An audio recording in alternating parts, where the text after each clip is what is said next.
And then I realized this only after I graduated gitu. So dengan membaca banyak buku and then like observasi lapangan lah ya gitu. Lama-lama sebenarnya tuh it's more than that gitu. It's more of teamwork, tapi you're on top of your group gitu. You're slightly on top of your group, tapi you also have to ngerangkul mereka, also have to be a good example gitu untuk mereka. Terus itu satu sih. Terus saya ngerasain lagi, itu kayak Pak Jeff tadi ya, masuknya di organisasi. Kalau misalkan di kehidupan in general sendiri, I realize kalau everyday we have to be our own leader. Our own leader tuh gimana sih? Kalau buat saya itu we make our own decisions. Kita bisa mengambil keputusan untuk diri kita sendiri. To start off, kita mulai dari diri kita sendiri, and then we can lead our surrounding, gitu, our closest people. Itu contohnya kayak mau bangun jam berapa, terus gue mau makan pagi apa nih gitu, and then ada appointment sama ini orang, jadiin apa enggak ya, ketemunya jam berapa, kayak gitu. Itu sih contoh kecil dari daily activities kita ya, daily routine kita. Tapi again, kayak misalkan 2 tahun lalu itu saya baru lulus, itu ngerasa banget sih kayak wow, udah nggak ada yang nuntun lagi istilahnya. Kalau misalkan masih sekolah kan masih dituntun sekolah. Oh ini loh jadwal lu, oh ini loh lu ujian tanggal segini, oh ini lulus tanggal segini, kayak gitu. And then once we've graduated itu wah, kita mesti nentuin semuanya sendiri gitu. Mau kerja apa, mau apply kerjaan di mana, itu we make our own choices di situ. Mulai dari situ aja udah kayak that's really true what people say gitu. You are your own leader gitu. Gitu sih Pak kalau dari saya. Coba Pak Dhani. Memang menjadi pemimpin ya. Kalau gue gini, memang menjadi pemimpin itu bisa dibilang adalah kan keinginan setiap orang ya. Terutama yang masih di sekolah ya, udah mimpi lah pengen jadi pemimpin ya, karena mereka melihat kan banyak pemimpin, mereka ingin berhasil, dan biasanya mereka berpikirnya begini, kalau mau berhasil harus jadi pemimpin ya. Itu pola pikir yang sangat sederhana dan sangat umum yang dialami banyak orang ya, termasuk saya juga dulu ya. Dan gue pribadi juga ngalamin itu dalam prosesnya, pengen jadi pemimpin, tetapi dalam perjalanannya ada banyak kebingungan, ya, banyak ketidakpercayaan diri gitu ya. Belum lagi terus beredar banyak pendapat-pendapat yang tadi, yang berbakat aja yang bisa jadi pemimpin.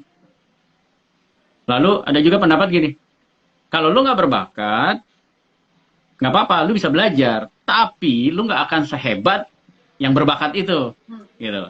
Itu udah 2 prinsip yang menurut gue error ya. Saat ini gue berani bilang itu error, itu nggak benar. Lalu juga ada yang bilang, kalau lu mau jadi pemimpin, sekolah lu harus tinggi. Ya, makanya ada banyak orang sekarang, dengan segala hormat, ada banyak orang sekarang mengejar sekolah yang tinggi, gelar yang tinggi, tujuannya bukan karena ilmunya, tetapi karena mereka pikir kalau gelar gue tinggi, peluang gue untuk jadi pemimpin lebih besar.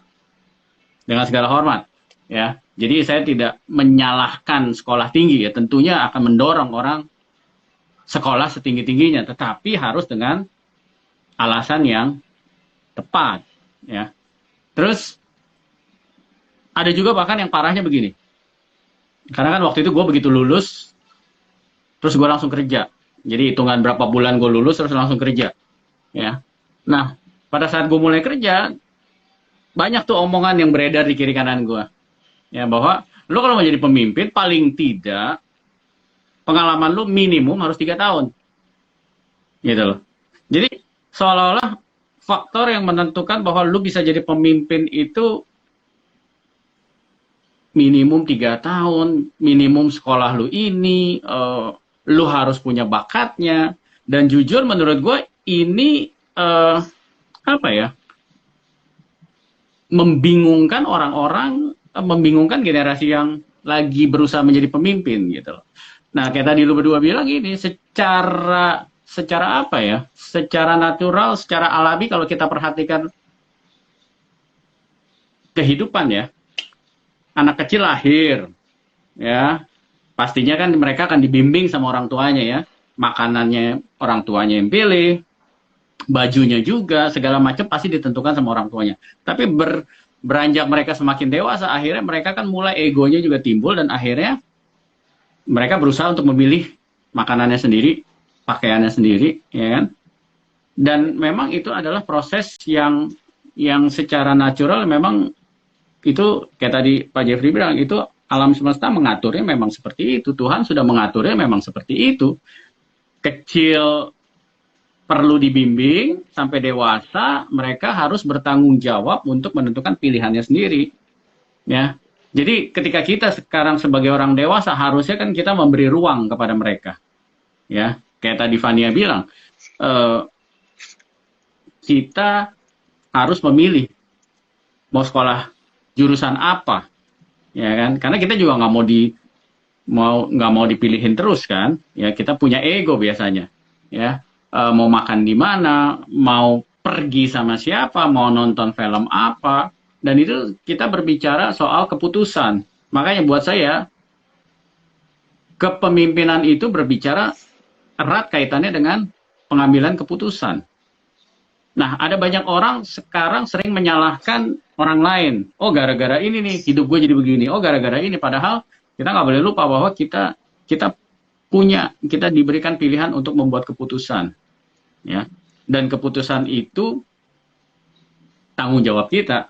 Konsekuensinya tanggung jawab kita. Kita mau berangkat kerja 5 menit lagi lah. Tapi ketika 5 menit kemudian terus macet, kita nggak bisa nyalain siapa-siapa. Kita nggak bisa nyalain, wah Jakarta parah nih segala macam, nggak bisa. Ya itu konsekuensinya kita. Kita mau berangkat sekarang atau nanti, ya kita, gitu loh. Ya, jadi itu pengalaman gue waktu itu pada saat berkarir, ada banyak prinsip-prinsip yang berkeliaran dan akhirnya membingungkan. Ya, ingat kalau kita ambil prinsip yang salah, pasti hasilnya juga salah. Gue paling suka pakai contoh timbangan badan, karena gue sering ngecek timbangan berat badan gue. Ya, sekarang gini, kalau timbangannya rusak, pas kita berdiri di atas timbangan, hasilnya juga kan pasti nggak bener. Wih, berat gue segini, padahal timbangannya rusak, gitu loh. Padahal gue udah GR aja, wah berat gue turun, padahal mah timbangannya rusak. Ya, tapi kalau timbangannya benar, hasilnya juga akan benar. Ibaratnya seperti itu. Dan kita manusia ibaratnya timbangan, karena setiap hari kita harus buat banyak keputusan. Dan dalam membuat keputusan itu kan kita harus menimbang. Bangun tidur, gua mandi dulu atau sikat gigi dulu. Ya, begitu melek, yang dipegang siapa dulu? Handphone dulu atau pasangan kita dulu? Semuanya pilihan. Ya, Panja ketawa tuh langsung. Ya, jadi kita nggak bisa salahin siapa-siapa, itu keputusan. Nah, kita sebagai manusia itu pastinya dilatih, ya kan, supaya siap suatu hari membuat keputusan sendiri dan bertanggung jawab terhadap keputusannya masing-masing. Nah, saya percaya setiap orang itu diberikan kemampuan untuk memimpin. Paling tidak dia mimpin dirinya dulu. Jangan mimpin orang lain kalau belum bisa mimpin dirinya sendiri. Kita banyak pengalaman, gue yakin, ya, punya pemimpin yang ya gitulah, ngomongnya segala macam, tapi jangan telat lo ya, nggak boleh telat ya, tapi dirinya sendiri telat, ya kan? Oh, lo nggak boleh gini, tapi dirinya sendiri. Makanya selalu dimulai dari dirinya sendiri, dan itu adalah proses kehidupan. kita dilatih untuk memimpin diri kita dulu sebelum memimpin orang lain. Itu sih menurut gua soal kepemimpinan, ya. Jadi ada banyak, kita harus hati-hati soal prinsip-prinsip yang beredar.